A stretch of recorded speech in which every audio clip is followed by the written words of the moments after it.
Hello, good evening, everybody. My name is Israel Michael, and I'm here again from Love Tech.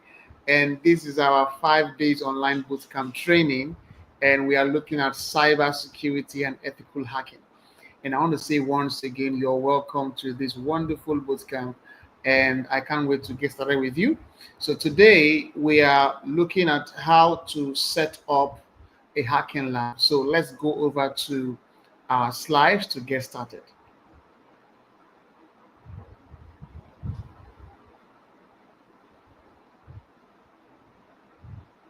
Okay, so in our slide today, we're looking at setting up a hacking lab. So we'll be looking at, of course, introduction to the hacking lab and what are virtual machines, what is a virtual box, installing the virtual box, installing Kali Linux as a virtual machine in your Windows. Okay, so let's get started. So first of all, in our introduction, I'll be talking about virtualization. So before we had the virtualization technology, running multiple operating systems and applications on a single physical machine was a more cumbersome process. Okay, but today we can have the ability, the window of running multiple programs, multiple operating systems on the same physical machine by using what we call a hypervisor. So let's get on to know what a hypervisor is. Now, a hypervisor is also known as a virtual machine, or we can say a virtual machine monitor, okay, a VMM. So it's a software actually that creates and runs virtual machines. So a hypervisor can allow a host computer to support multiple guest virtual machines, okay, by virtually sharing its resources such as its memory and other processings. So we have two types of hypervisor. We have the type 1 and the type 2. The type 1 hypervisor is installed directly on the host machine, whereas the type 2 hypervisor is installed on the operating system of the host machine. Okay, so when it comes to hypervisor, as you can see, the type 1 and type 2 diagram, for type 1, it is called the native bare metal VMM. So here we have a hardware, and on the hardware, directly on the hardware, you install the hypervisor as if you are installing an operating system. And then on that hypervisor, you can now have your guest operating systems running on the hypervisor. Now, for the type 2 hypervisor, it is called the hosted hypervisor. Here you have your hardware machine, okay, and then you have the operating system of your hardware machine. For example, I'm using a physical computer, and then on the physical machine, Windows operating system is on the physical machine. Then on the Windows OS, I would also install the hypervisor, and then on the hypervisor, I would have my guest OSs that I'll be running. So in this class, we'll be using the type 2 hypervisor. So under the type 2 hypervisor, we have VirtualBox, okay, and VirtualBox is owned by Oracle VM VirtualBox, or by Oracle rather. It is a cross-platform virtualization software. It allows several users to have several machines on the physical system, and it can run on Microsoft Windows, it can run on Mac, it can run on Linux, it can run on Oracle Solaris. Okay, at the same time, you can have all these machines running on your PC at the same time. That's fantastic. Also, we have the KVM, the kernel-based virtual machine. We also have the Quemo, and we have the VMware workstation. Okay, but in this course, we are going to focus on the Oracle Virtual Box. So now we understand that we need to have to set up our hacking lab. We need two things. Number one, we need a hypervisor, and number two, we need a virtual machine. So we'll be using the Oracle Virtual Box, okay, for the hypervisor part of it, and then we would also go over to use a machine called Kali Linux. So Kali Linux, what is Kali Linux? Kali Linux is an operating system designed by hackers for hackers, meaning that it was created by offensive security and it is constantly being updated. This is an OS that is designed to give security experts so many tools that can be used to carry out penetration testing and security analytics. Okay, so Kali Linux is an open source model, all right, and all the codes are available on GitHub, and you can tweak them to suit what you want to do. Okay, so Kali is the VM that would be installing in this class. So we have a hypervisor, and then on this hypervisor, we are going to install our Kali Linux machine. So let's get started. So right now, I'm going to go over to my browser at the moment, and we are going to play with um, how to install the Oracle VirtualBox. So right now in the browser, you simply put in Oracle, okay, Oracle VirtualBox, and you hit enter, and it opens up the search results. So over here, simply open up the first search result here that says Oracle VirtualBox. You click on it, it opens up the site. So just a moment, let the site load up. So I have my output here. So I can simply go over to download, this download button over here, and down here you can see we have VirtualBox platform packages, and to my right we have VirtualBox extension pack. So now when you want to get your VirtualBox installed on your PC, you need to know what is the operating system of your computer. In my case, I'm using a Windows-based computer. So right now I'm going to select the Windows host, okay? And also, once you're done downloading this, you also come over here and click on accept and download. So you download the Windows host and also accept and download. Once you've done that, automatically you are going to get ready, okay? And after installation, let me show you how the application looks, okay? So after installation, the application looks just like this. So just a moment, let me share that with you.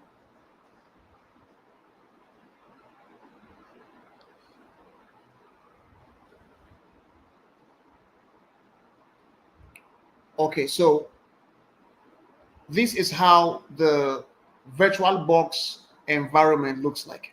Okay, once you're in, okay, you can see that I have several machines here already installed before now. Okay, several machines over here. All right, and now also you would need to install your Kali Linux as well. So let's go back to our browser once again, and over here we are going over to check out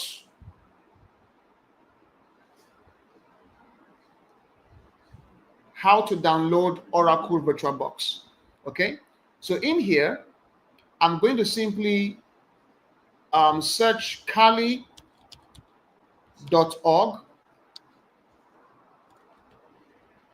Okay, kali.org.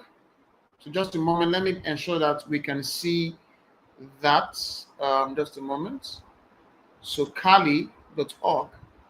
So I believe you can now see the site. Okay, so right now I am on kali.org, and this is how the site looks like. So simply click on the download button over here. Okay, you click on it and it opens up the download page for Kali. So right now, since we have an Oracle VirtualBox machine, what we need to do is simply click over here for VirtualBox. I mean, we have an Oracle VirtualBox hypervisor. So click on virtual machines over here. So I'll click on it, and we can see the available definitions, okay, of our Kali Linux. So we have the VMware, the Oracle VirtualBox, the Hyper-V, the QEMU, and so on and so forth. Okay, so I'll simply download the one for VirtualBox. And once it is done, it is going to look just like this. So just a moment, let me share with you how it's going to look like.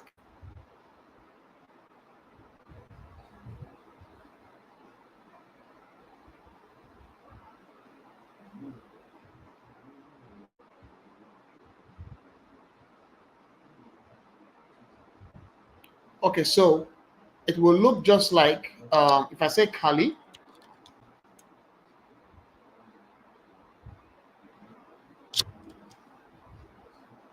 you would have a folder like this. Okay.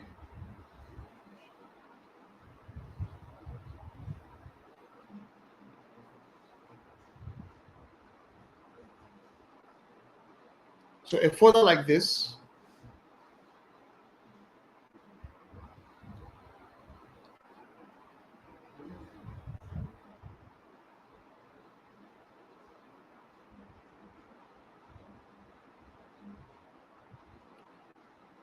Just a moment. I'm trying to bring up that part of the screen for you to see what I'm saying.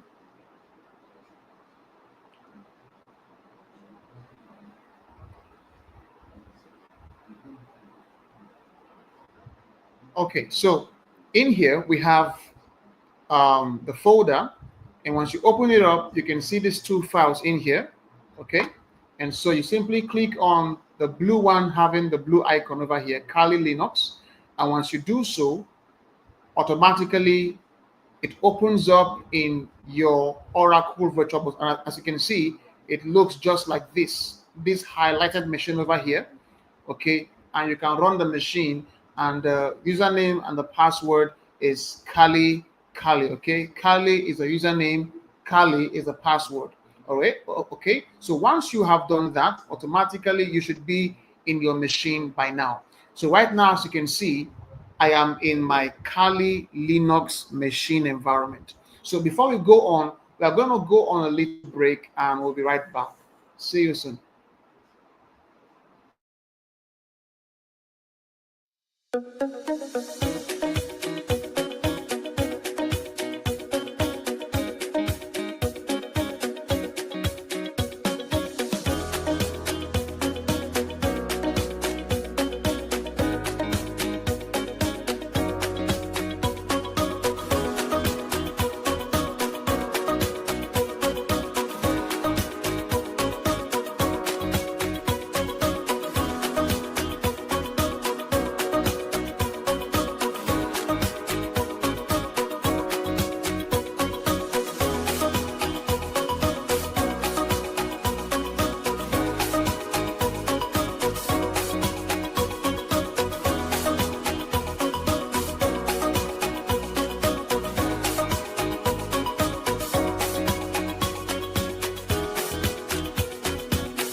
Here, all right. So I'll simply go over here to devices. Okay, you click on devices, you click on network, you click on network settings, click on network settings. Okay, so I'm showing you how to navigate through the Kali environment. Okay, so once again, you click on devices, you click on network, and then network settings. So it opens up this tab for you over here. Okay, and in here you can see this bridged adapter.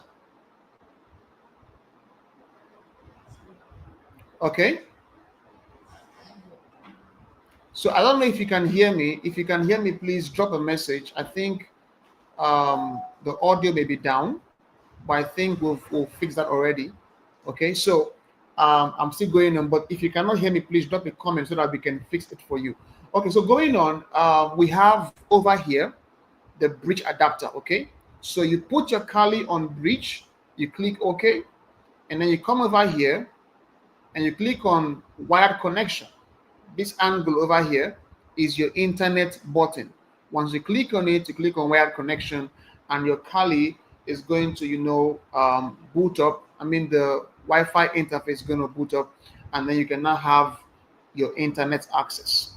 Okay, but I think it's taking more lot of time. So while it's still booting, let's go back to our command line to learn some basic Kali Linux commands, the actual environment where the hack happens. So if you look over here on this menu bar, you'll see that there's a black box over here, and this black box is simply your command line interface, or you can see the terminal emulator. So I will click on that button, and it's going to open up the Kali Linux command line interface. Okay, so I'm trying to zoom in so that you can all see clearly this environment. So in here now, there are several commands we can play with.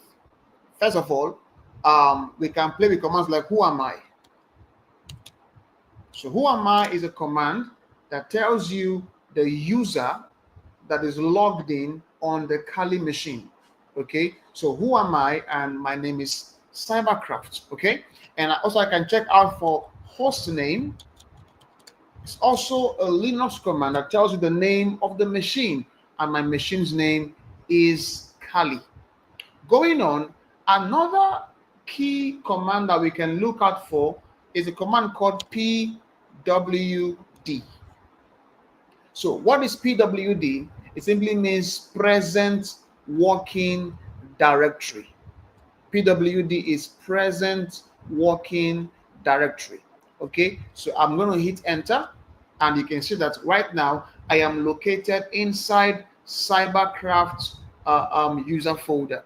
Okay, so another key command we can play with as well, okay, after knowing our location, is to also see what is inside our location. Remember that this is a system, an operating system, and every system has directories, okay, that makes it up. So in this case right now, I am inside a directory called Cybercraft.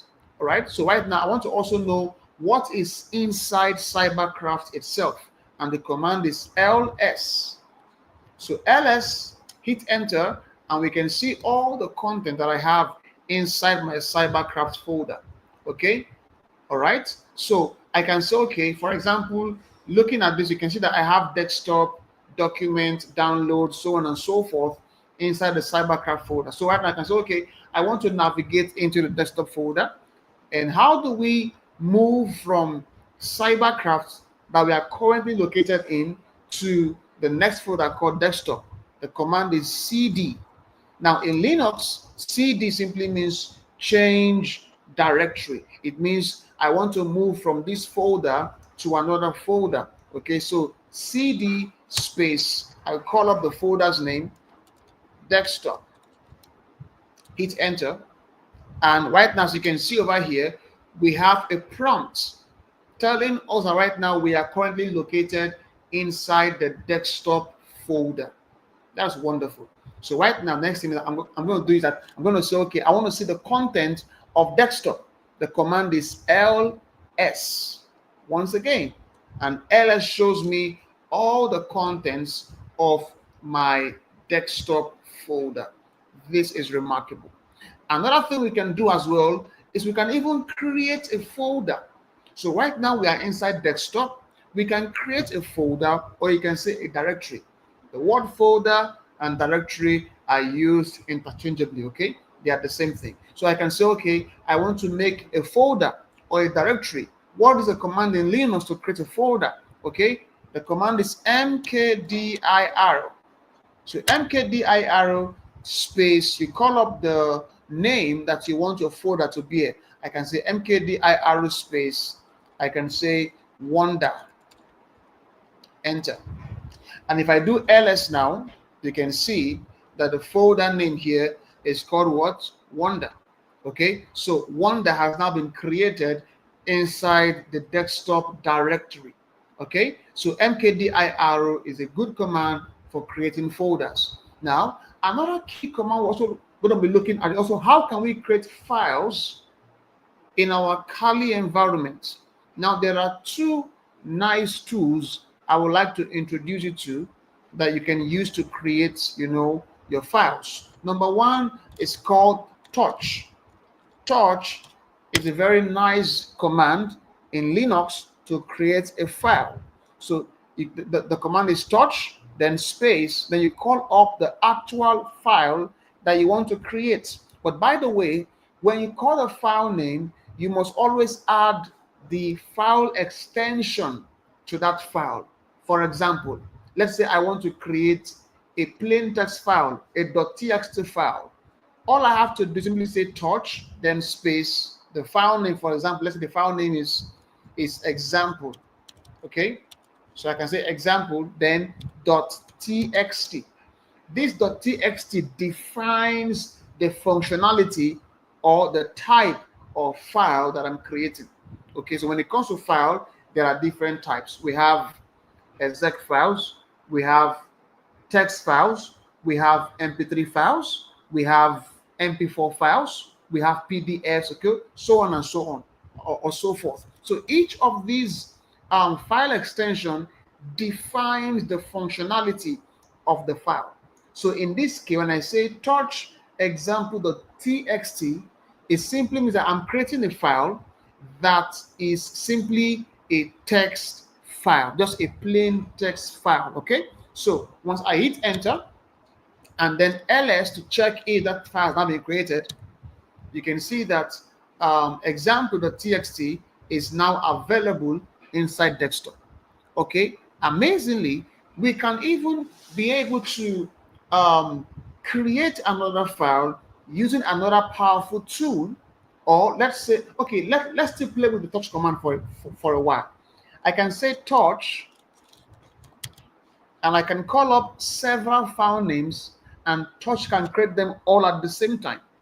You get what I'm saying? Meaning you can create more than 3 files at the same time, and they will all be created. So touch, I can say exam.txt space, I can say make.mp3,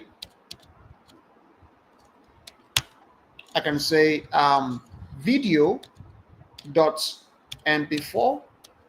Okay, let me add one more. I can say maybe gallo dot, let's say, exe. All right, and once I hit enter, all the files are made automatically. I can say ls enter, and you can see we have example.txt, exam.txt, gallo.exe, we have make.mp3, we have video.mp4. So all these are all available at an instance of using the touch command. Okay, so now another tool we can use to create files is called Nano.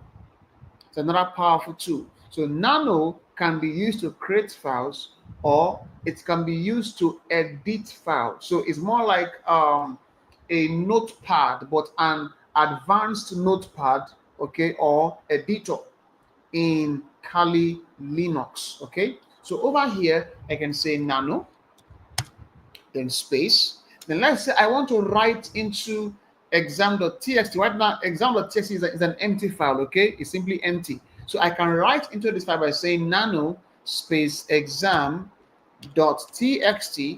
hit enter, and we can see that Nano has a wonderful interface where we can write things in. So I can just simply type in and say, okay, this is a wonderful class,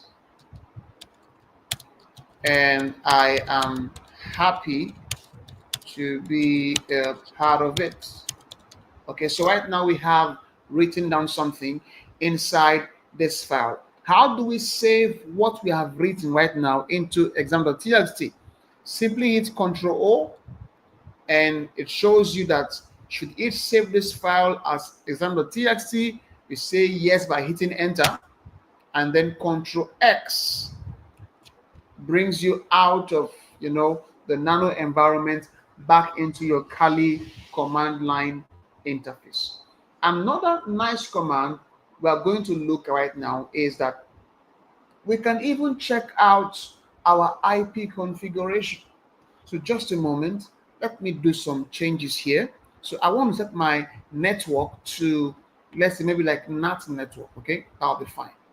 And here I will say, okay, just a moment, let me reboot this interface. Okay, it's fine now. So I can say ifconfig, hit enter, and over here, let me zoom out a little bit, and then I will still run this command again. So ifconfig, enter. Okay, now once I run the ifconfig command, what is the ifconfig for? The ifconfig is a command in Linux that tells you the IP configuration of your network interfaces in your Kali machine. So right now I have 3 interfaces in my Kali machine. I have Docker 0, I have F0, I have LO. So in this case, our area of focus is F0, or you can say Ethernet 0. So F0 is the network interface that my Kali would use to browse the internet. Okay, so as you can see, ETH0. Also, you can see an info here called INET. Now, this INET simply talks about my IP address. So right now, my Kali's IP is 10.0.2.15, and the subnet mask of that IP is seen as displayed on the screen. Okay, this net mask is the subnet mask. Okay, so right now I can say, okay, that's fine. And we can check out also another powerful stuff in Kali. For example, now we have learned several commands. I would like us to do a little practice with this. What I mean is, we are going to combine all those commands together and make a very simple bash script. Okay, so in that script, I'm going to write several commands in it. And then once we execute it, all those commands that are written inside that file would be executed.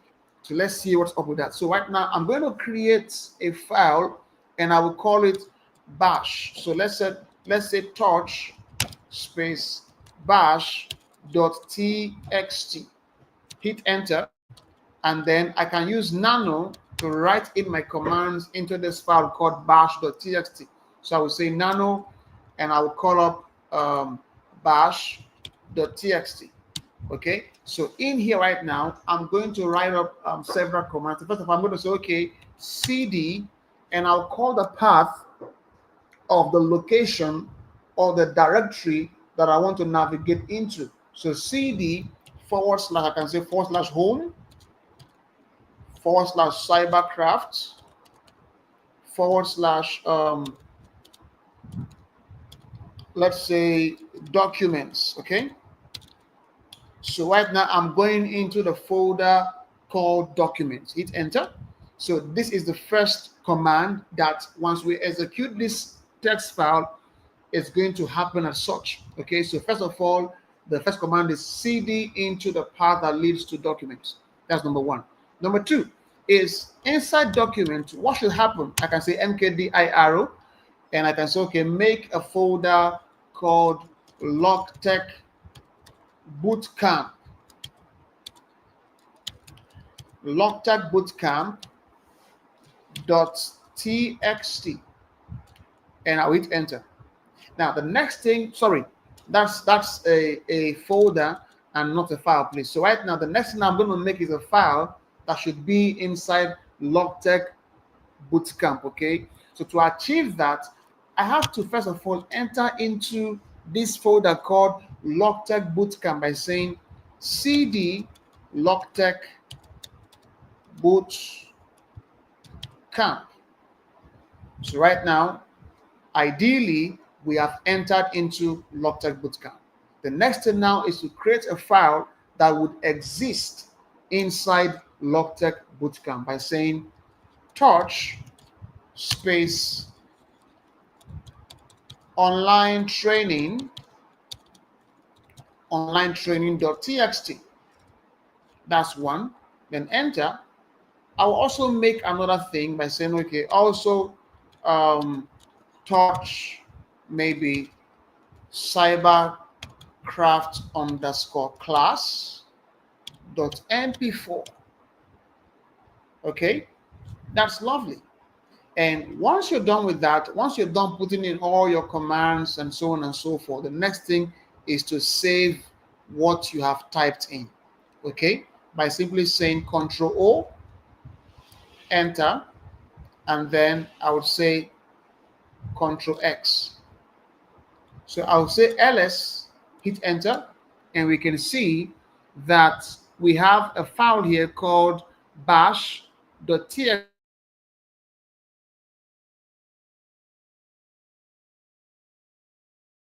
about contents in the directory. So I can say ls space dash l. Now ls dash l simply means I want to see the contents of the desktop directory, but in a long listing. That means file more details about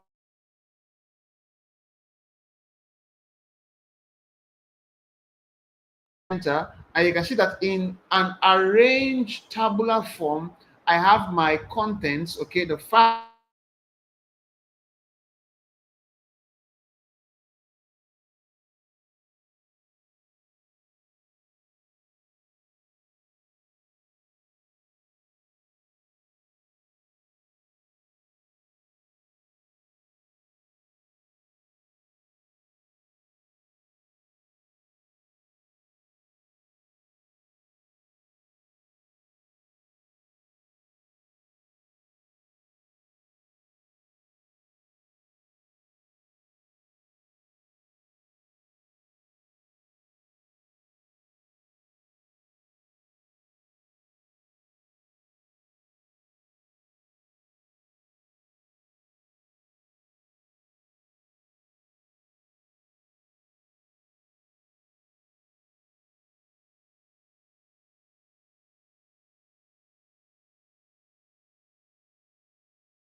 Welcome back. We apologize for the network glitch. I think we are back now. So let's get back to our Kali Linux. Okay, so I was talking about the batch scripts, okay, and how to write the script. So I think at some point we had a network glitch, and then so I'm going to recap on that. So I was talking about the permissions regarding this file called bash.txt. So for this bash file, okay, called bash.txt, you can see that it only has rw arrow at the first column for this file, meaning that this file only had read and write permissions. So we are going to set the permissions of this file so that it can become executable, meaning that once we execute the file, all the commands that we have written inside this file can be put into action. The computer can act based on what is written inside this file. Okay, so right now, going on, what I have to do is very simple. Okay, by simply saying chmod plus x. Okay, or you can say chmod. So chmod plus x space, then I'll call up the name of the file I want to work on. By the way, I'm going to explain what this command is in a moment. Now, this chmod is the command that is used to change the permission of a file. Then this operand over here is actually used, okay, to set the permission of the file. So this plus sign and then the x, this x here means execute. Okay, so plus x means I want to add the execute permission to bash.txt. Okay, so once I hit enter, you can see that ls dash l, and if you look over here for bash.txt, you can see that bash.txt now has execute permission everywhere. Okay, you can see rwx, rwx, rx, meaning this file now has permissions for execution on all angles. Okay, now going on, what I have to do at the moment is to run the file. So how do we run the file? Very simple. This is how you run a bash or a bash script in Linux. Okay, either you do it this way, bash space, you call the name of the script, or we can do it this way, dot forward slash, and you call the name of the file without giving a space. Okay, so I'll do it this way, dot forward slash bash.txt. And once you hit enter, now as you can see, it looks as though nothing happened, but actually the command has taken place. So all we have to do, remember that in our script, let's just do nano to see the commands that we wrote inside the bash.txt file. So in this file, we wrote a command that said that Linux should take us to documents, and inside documents, it should make a folder called Logtech Bootcamp, and then it should navigate into that folder called Logtech Bootcamp, and then inside this folder, it should create a file called onlinetraining.txt and also a file called cybercraftclass.mp4. So leaving this, let's find out if actually inside documents there is now a folder called Logtech Bootcamp. So I'll simply say cd forward slash home forward slash cybercraft and then documents and then ls inside here, and you can see that there's a folder inside documents called Logtech Bootcamp. So all I have to do is cd into Logtech Bootcamp, enter, and then I can do ls and I can see those files as well automatically. So everything happened automatically without me having to, manually one by one run the commands real time on the command line. So this is simply called a simple bash script. Okay, as long as you know the commands in your Linux, you can run these commands on a file, make it an executable file, and everything you have written in there would be executed. Imagine if inside that file I wrote a command that should turn off this my Kali machine automatically, it would do so. Okay, so at this point, I think I've been able to introduce you to the Kali Linux machine. And so right now, I want to entertain questions, and then if you have any question, you want clarity about how to install your Kali Linux, you want to know how to install your Oracle VirtualBox, maybe you are hanging somewhere, please, you can do well to leave a message, and I will definitely get across to you.